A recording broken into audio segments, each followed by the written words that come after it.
So it seems like 20 minutes is like really the sweet spot for them because they just kind of, you want to call your mat?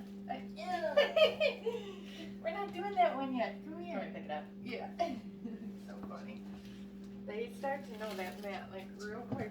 I was a little cheeky shocked and amazed at how quickly Leo came on pick the up mat. the mat. Uh-huh. Little peanut. Hi. What's your toy? I had to get a new treat pouch because Greedo chewed a hole. Not in like, the main pocket, like I can still use it, but like in a little side pocket where I'll put like these little treats like for these guys.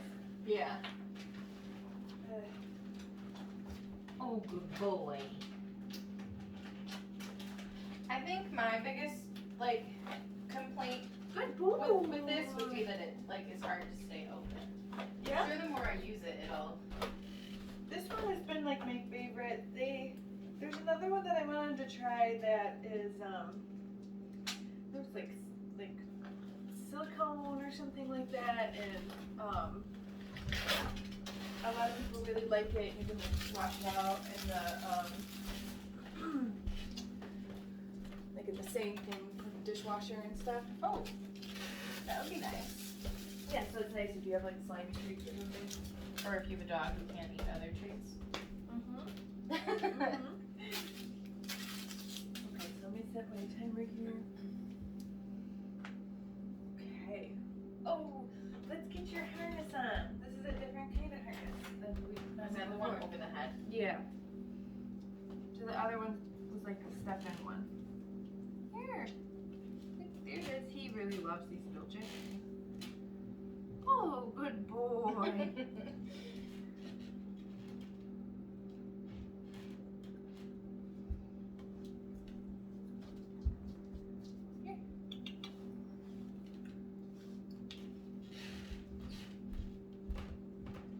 So I like give them a little piece of treat for every step for getting them dressed for the harness because it really is kind of a lot of manhandling.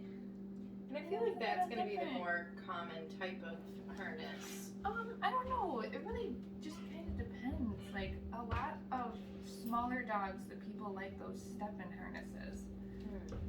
And then there you go. That's a little better. For yes. Bigger dogs, I feel like people usually do more something like this. He really likes the bilge. Zooks in my pocket. There, some of those. Do you want to do, oh yeah, just use the bill jack Okay. over here because that's for them and it's all I've been using just to make sure, just to make sure that they don't get an upset tummy. Okay. And it's been working pretty well.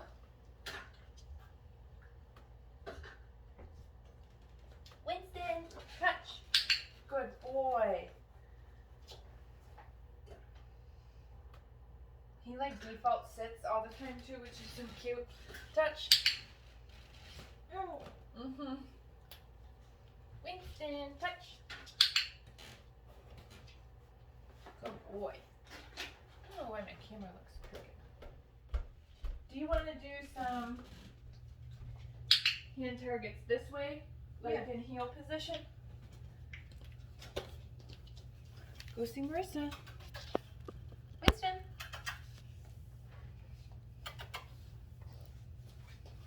Give him a peanut. Show him that you have the cookie and then lure him that way. Yeah. Yeah, then click there. Good boy.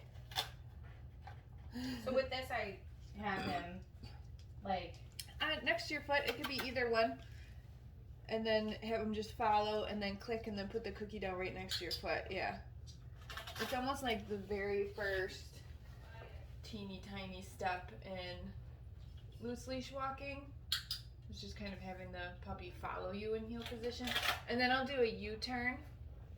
So take him back down to the end. Winston, he's like, I don't know who you are. Come on. Oh, you have treats too? Okay. Should I click this as well? Yeah. Yeah, just kind of like start over again. Yep, feed him there. Okay, now get your next one, and you're gonna turn to your right, but make sure when you turn, yeah, you stay kind of connected to him, because sometimes you lose him on the turn. Yep, and then click there. Wait. So try and put the cookie right next to your Next foot. to my foot. Okay. Yep, so that they don't start to creep too far ahead. Perfect. Good. You want to do that one more time? Because then next week we'll do this same thing, but with the leash on.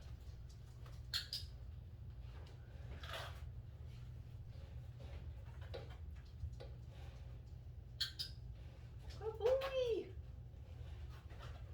There, look at, see, he's got it. And then it just makes it that much easier for them when we do have the leash on, because they've kind of practiced the pattern a little bit of following us, you know? Yeah. Good. You want to do his mat? Yeah. I've been using this one because it doesn't have the little pulls on it. So he's been really good. If you throw it down on the ground, he's going to come right over and lay on it. It's so cute. So wait to click until he either sits or lays down, because he's been pretty good at that. Yeah, I'd click that. He just found like a rogue piece of treat on the ground. Probably dropped it on my walkthrough. Now click again that he offered the lay down. Look at his little butt salute. One leg out. Good. Okay, click again and feed him. Now, this week we're working on step 2 where we toss the reset cookie. Okay. So last week I was picking him up and picking the mat up from underneath him and just moving the mat around. Okay. So this week, like 3 to 4 cookies on the mat, and then tell him get it and like toss one of the cookies away. Okay. So you can give him one more for staying because he did so good that whole time. Yeah. And then come in and feed him. Okay, now grab another piece and toss that one away. Go get it. And then when he comes back to the mat, again, wait until he sits or lays down. Click there. I know, right? They're perfect. They are. And so you're going to do that. And he's actually doing so good with it. So every dog's different, right? I feel like, who did I just work with recently? I feel like I couldn't start to get some movement from the last dog until the 3rd week. But with him, like, he's doing pretty good. So I would just kind of like take a tiny like step to your left or your right or something like that, and then click there, and then come back and feed him on the mat. Yep. These have disintegrated in here. Already? They're like crumbs. Oh. I usually like at the end of the week, I mean, because I end up having like a smorgasbord of food in my treat pouch anyways. At the end of the week, I just dump it out, rinse it out, and put it in the dish rack to dry. So click and feed him before he gets bored and thinks about leaving. And do one, so take like a step to your left or your right or something. Yep, click there, come and feed him, and then you can throw him another reset cookie. But at this stage of the game, yeah, I throw my reset cookie in a different direction, so the dog is leaving the mat in a different direction each time. Okay. Perfect. So you did one that way, you did one that way. We'll probably do one more repetition.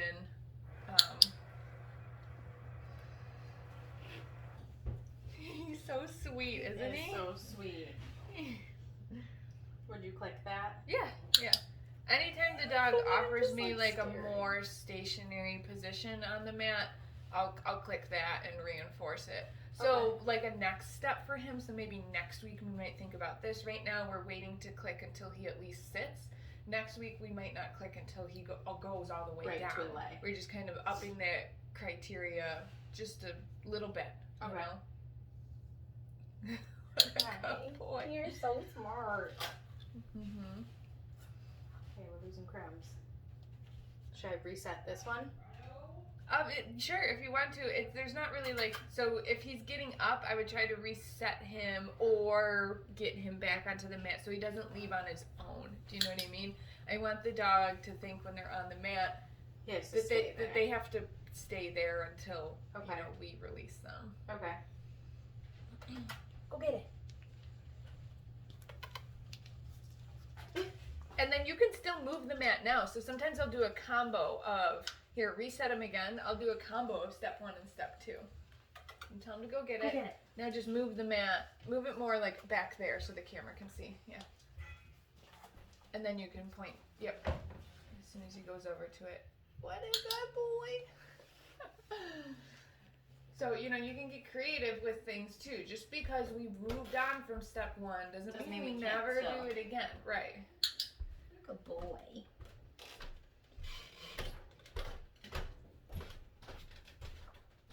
So click that before he thinks about leaving because he was, concerned all just the about noises. the steps upstairs. Yeah. Oh, and then if he leaves, just say, "Oh, go to your mat." Just kind of insist that the dog go back to the mat if they do make a little error like that. And then just wait for a moment. Like, I wouldn't click right away. So they settle? Right, yeah. So that they also don't think it's like a behavior chain of I leave the mat, go back to the mat and get a cookie. Yeah. So if they do make a mistake, I'll kind of just insist that the dog goes back to the mat. And then I will be like, okay, I tried to spread out the cookies too fast. Go ahead, click and treat that before or there was something too distracting going on. Do you know what I mean? Yeah. Okay, you can reset him and then we'll give the mat a break. Cookies. Okay, that's fine. You just pick it up, that's okay. Okay. Oh, now he's like, okay. Ready to go back you on click it. that? Here you go, Peanut. Ready? Go get it. Good. Yep, and then pick it up and then put that one away. I think I'm just going to put a pile of cookies up here. Okay. Hi, Peanut. Winston, you look good in pink. Yeah, you do. What's that little ball? I keep forgetting I have like these tiny tennis balls that somebody gave to me and I was going to bring them You're a ton at work. Yeah. Not that you should take them from work. You're a ton at work. Oh, do you know what he loves? He loves playing the crate. You want to do that? He's so good. He loves his crate. Watch. What are you doing on your pee pad?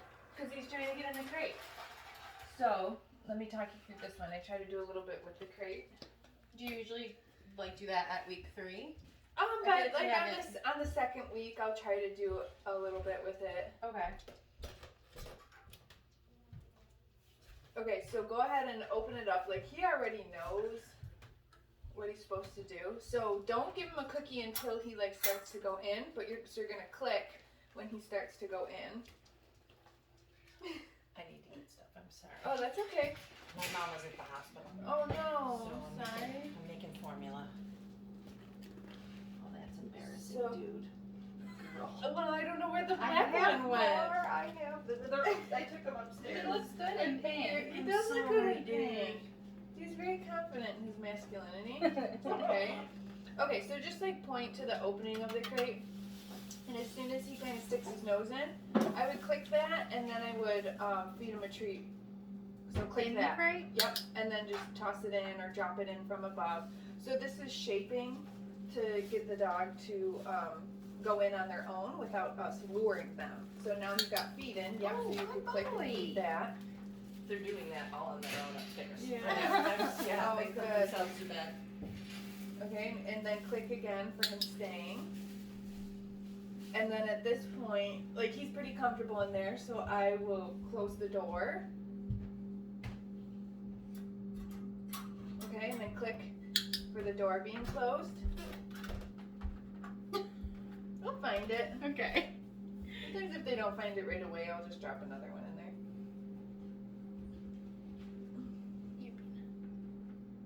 Okay, now walk away from him. So these are what I describe to clients as crate games. Okay, click back there. And then, you could do this out of sight too, leave the room, come back in and just drop a treat in. So this is games that you can play with the crate that isn't oh, I'm just gonna close the door and leave you in here for 2 hours. Do you know what I mean? So we're building some positive associations with being in the crate other than when they need to actually be locked in there. Okay. Right? Okay, so click that and come back and feed them. Now, this is what I do when I open up the door. I treat it almost the same way as the mat. Even though the door is open, doesn't mean I want you to rush out. So this is how we can create some manners surrounding the crate too.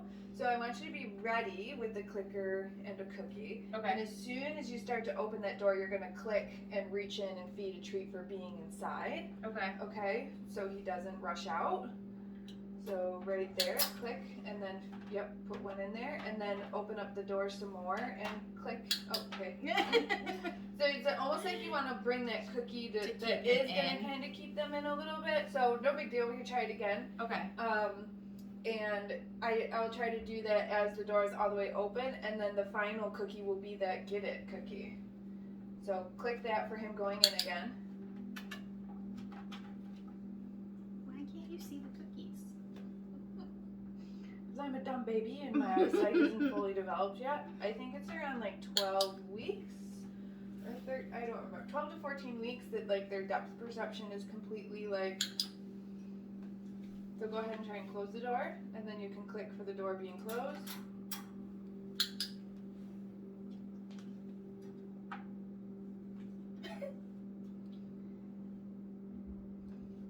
Okay, now Step away. No, try opening the door again. Okay. So click right away. Okay, click again. Okay, now give him a get it cookie. Oh boy.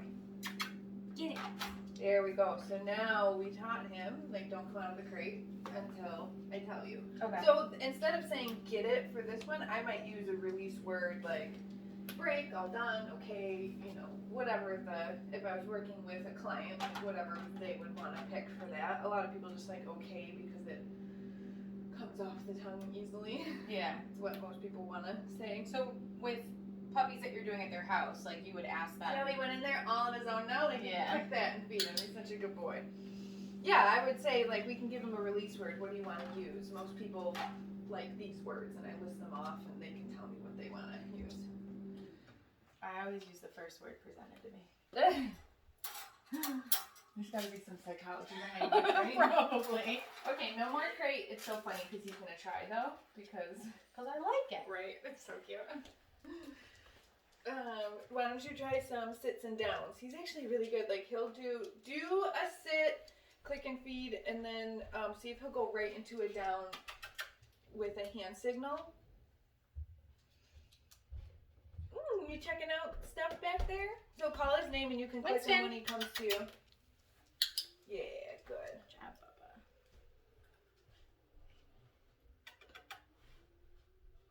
Does he need the lure still? No, he doesn't. Like you could say sit and do a hand signal. Winston, sit.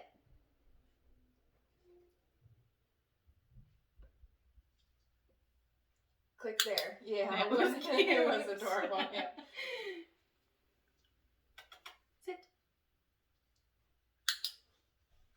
Okay, now, when I'm teaching sit, I will usually feed to the mouth. Oh, because okay. you see how when you put it on He the tried to ground go for down. sit, he either stood up to get the treat or he was about to slide into the down. Okay. And I want sit to just mean sit, you know? Okay.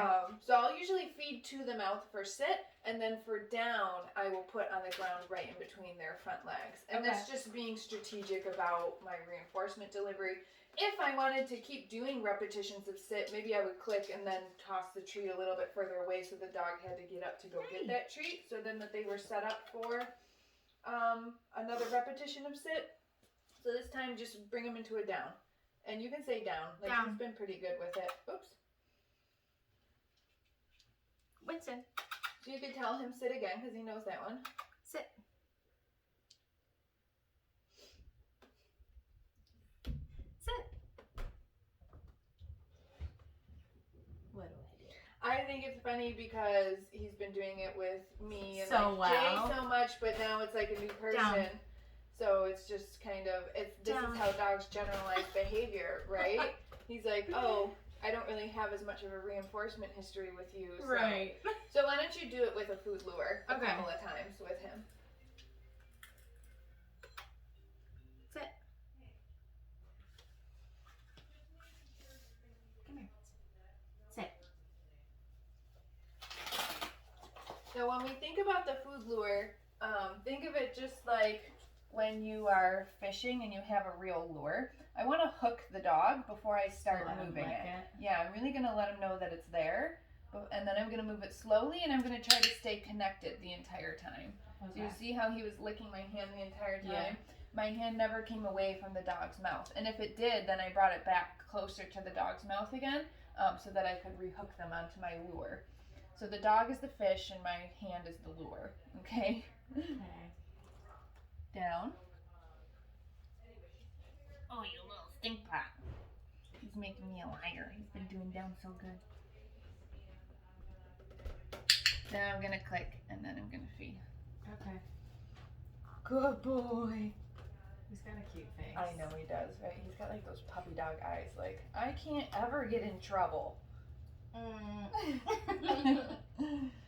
And if I do, it's not really my fault.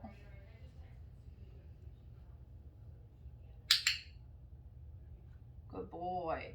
And then if they stay in that position, click and immediately and come in with another one. So that's what kind of keeps them in that down position instead of wanting to pop right back up again, Right. which is normal in puppies. They're just like, oh, okay, you got my cookie. Come back up again. So we could do like a few repetitions of click, treat, click, treat, click, treat. Just for maintaining that position at a higher rate of reinforcement. Okay. Okay, you're gonna try it with Melissa again.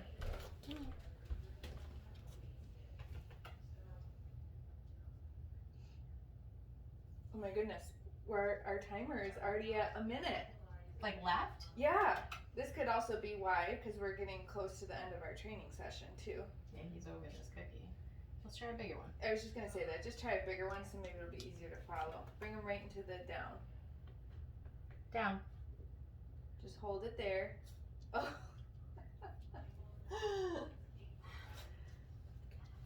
Why do you hate me, Winston? It doesn't. It's just like, wow, that 20 minutes kind of flew by. It did go really fast.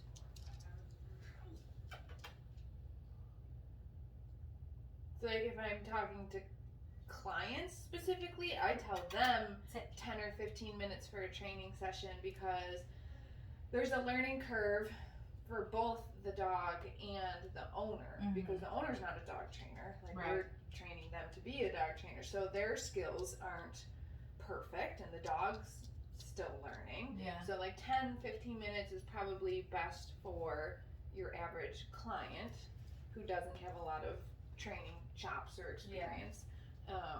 You know, I'll work these puppies for longer because I'm more experienced, but the puppies are still, you know, obviously novice. Right. I want to go back in my crate. Oh. You want your freedom? Mm-hmm. Who loves this crate? Alright, come here. You want to play a little bit? You want to just play for a minute?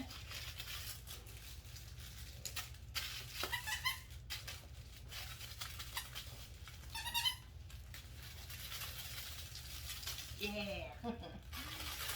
Oh, get it. Well, when they shake it. Me too. Stop. What this? You want this empty thing? Nope. You can have scores in that one. Oh. What? It just released the bugs by lifting that up. Jeez. Oh, interesting. Okay, maybe we'll see if Lisa had some. Yep. I saved you from ants. Thank you.